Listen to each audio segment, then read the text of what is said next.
Well, hey there, everybody. Welcome to FMT100. This happens to be Unit 6, Mechanical Power Transmission. And so this lab is a spin-off of the gears and gearboxes section, all right? So what I've got here is some examples of, basically, I'll be honest, they are toys from my childhood. This is from Capsula. It's basically capsules, and inside each capsule, in this case, happens to be a set of gears. So we went over gears, so let's take a peekaboo at this one. I'm going to separate these guys out. I just wanted to use these as a starting shot. So our most basic gear set is going to be our spur gear, and I'm trying to get these so they stay in focus, and there we go. So we can see here that our teeth are parallel to our shaft, and all of these happen to be external gears. All the teeth are on the outside. So this one happens to be a gear reduction, and we'll get into gear reduction in just a moment. But we also have some other ones. So we also have another set of spur gears, and this one's set up so we have them as our regular gears here on the outside. But if you look, this is the best shot. We also have our set of gears on top of a wheel, or a disc in this case. So this is another great example. This one's also a great example of showing when we have two shafts, in this case 3 shafts, all meeting on the same axis. So this gear on the left, it's the right. I'm thinking sage terms. Crap. So on the right here, this is going to be a short gear, and the one on the left is also going to be a short gear. You notice they stop before they get to our gear that's going vertically up and down, top to the bottom of the screen. Now what's fun is either shaft will spin this. So that's something to keep in mind with most spur gears and most simple gearboxes. If you got force on one gear or one shaft, it's going to spin everybody else, whether it is the driven shaft or the driver shaft. So that's something to keep in mind. Here's another set of spur gears, and I'm trying to get a nice shot here in the camera. Focus in. In this case, our central gear right here, our top one, is our standard spur gear. We got another spur gear, another pinion, but look, on our disc, now we've got the teeth cut on the inside.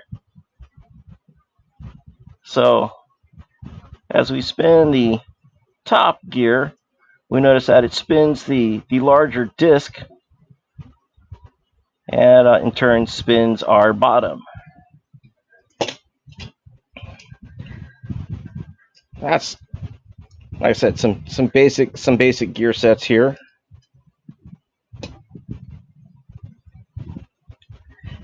Last but not least is the worm gear. So you can see in the center, we've got a gear that's spirally cut,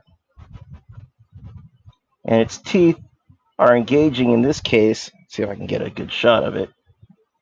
There we go, engaging a nice pinion gear, a worm wheel, and that happens to be, in this case, like a spur gear. It is a spur gear, whatever. And that spur gear in turn is spinning 2 other spur gears that go to another set of spur gears, which are our outputs. So nice example of a worm gear. Once again, each capsule is a nice representation of a gearbox. So let's take a look at this one real quick. We do have a bit of change here. We notice that we've got a small gear here, and it's turning a larger gear.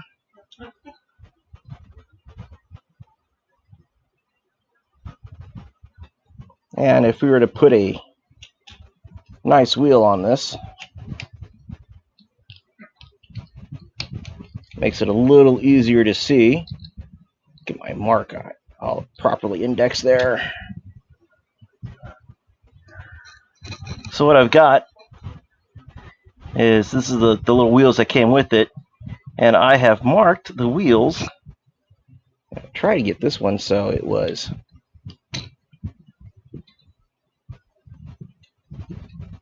There we go. So we can see the marks, and as we spin one, you can see the other rotates. Notice that they are rotating in different directions. So this one's going clockwise, the other one's going counterclockwise.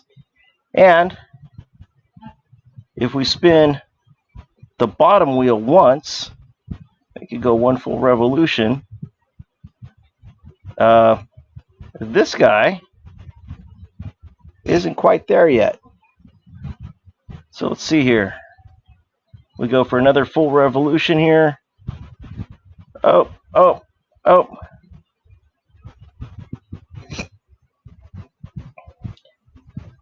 So for every 2 revolutions of our bottom, this gear only makes just over 1 revolution. So if we were to work it out, this would be a just over a 2-to-1 gear ratio. And if we flip it around, let's see here. Go backwards here. So we'll spin the wheel on the top. Let's see if we can get everybody mostly indexed again. All right, that'll work. So let's see here. We're going to spin this guy one time around. Let's see here. Oh, there's our second. It's already there. So that's 1 for that one. And 2.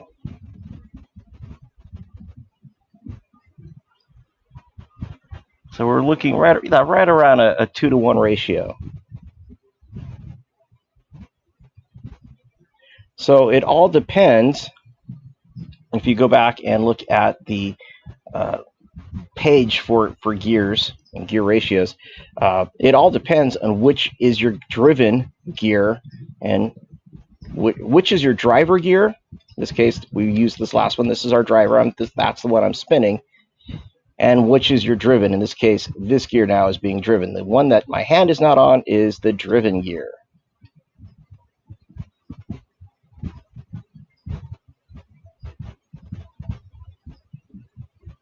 So go back to that one. Oh, dang. Old plastic is a real pain in the ass to get off, by the way.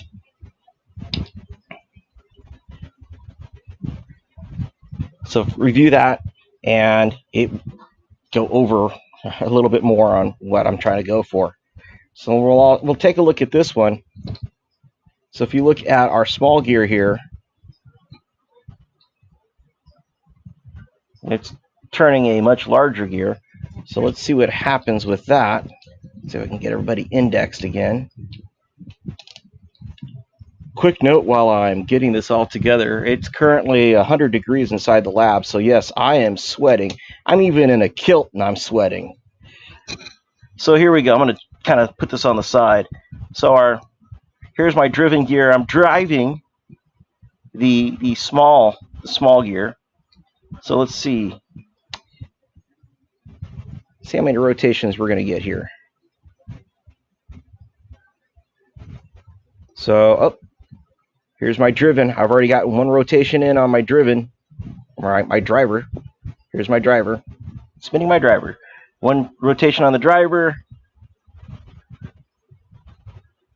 Here's the second rotation. See if I can get a third. Come on, come on, come on. Can we do it? Yes. So this is a 3-to-1. I've had 3 rotations on my driver and 1 rotation on my driven. So this is a 3-to-1 ratio. And we can say it's a reduction because my driver is making 3 rotations. 1, 2, 3 for every 1 rotation of my driven.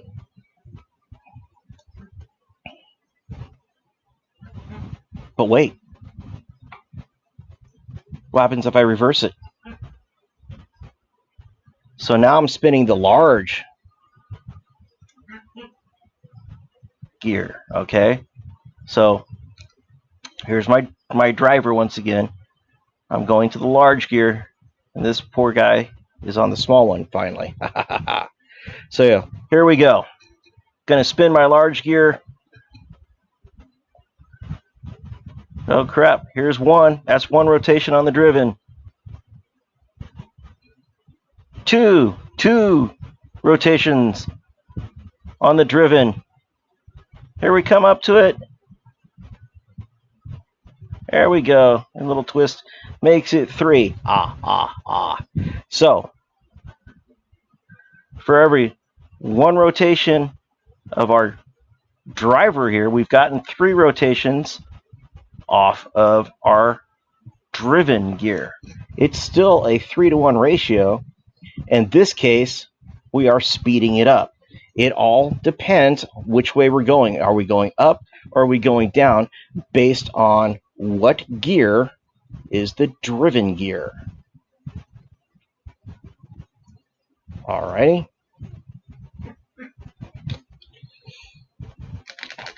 So we're going to get this guy, we're going to put him aside.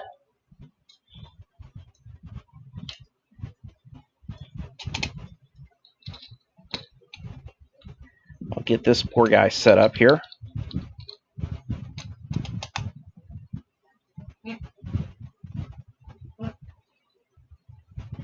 So this is the combination. I call this one a combination because we've got a huge set of gears in there. So see if I can get this to spin properly. So this only has 1 input, and that's usually done by the gray. So this is it. It won't flip around. This is a single directional gearbox. There's only 1 input shaft. So let's see what our kind of gear reduction we have. So we're going to give this a spin. Here's 1 rotation. 2, 3, 4, 5, 6, 7, 8, 9, 10, 11, 12, 13, 14, 15, 16, 17, 18, 19, 20, 21, 22, 23. So this guy's got a huge gear reduction going. So for every 23 turns of our driver, we were only getting 1 rotation out on the driven. So that's rather impressive. But there's more. Check this one out.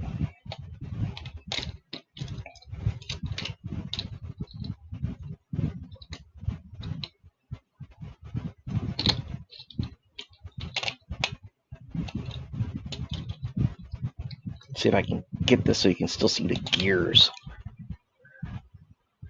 Oh, I need to index it better. Hang on.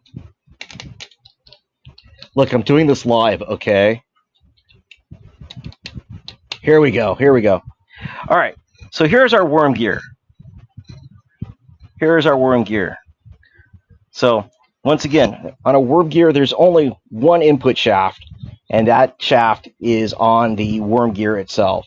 So here we go. Let's see how many. Let's see what the gear reduction is for this. 1, 2. Fun news is, I've already counted this beforehand. It's a 48-to-1. So 48 turns on our driver will give us 1 rotation of our driven. That is a huge gear reduction. Huge. Now the fun news with, once again, with worm gear, and I'm a huge fan of worm gear, no matter what your load is on your output shaft, you're not going to spin the input shaft. And that's good for motors. Now, the other fun part is you can have a smaller size motor on your input shaft and still turn a relatively large load. And that's all because of the mechanical advantage given to you by the worm gear.